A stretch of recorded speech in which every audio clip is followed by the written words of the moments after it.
Hi மக்களே, இது இந்த கொடி வந்து வேலிப்பருத்தி கொடி.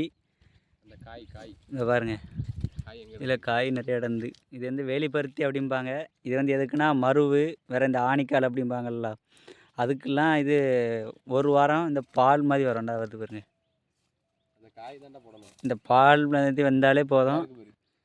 காய்கறி இதை வந்து அந்த மருவு இருக்கிற இடத்துலையோ அந்த ஆணிக்கால் இருக்கிற இடத்துலையோ ஒரு வாரம் நைட்டு மட்டும் போட்டாலே போதும்.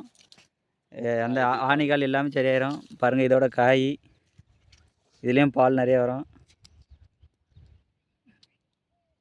பார்த்தீங்களா? இது வந்து அந்த ஆணிக்கால் இருக்கிற இடத்துல, அந்த மருவு இருக்கிற இடத்துல போட்டிங்கன்னா அது அப்படியே சரியாயிரும், திரும்ப வரைய செய்யாது. அந்த ஆணிக்கால் அப்படிங்கிறதுல லைட்டாக பிளேடாக கத்தியை வச்சு லைட்டாக வெட்டிட்டு இந்த பாலை உள்ளே போடணும். அப்படின்னா தான் டக்குனு மருந்து உள்ளே போகும். பாருங்கள், யாருக்கெல்லாம் வேலிப்பருத்தி சரியான கமெண்ட் பண்ணுங்கள். மறக்காமல் நம்ம சேனலை சப்ஸ்கிரைப் பண்ணிங்க மக்களே. ஓகே, பாய்.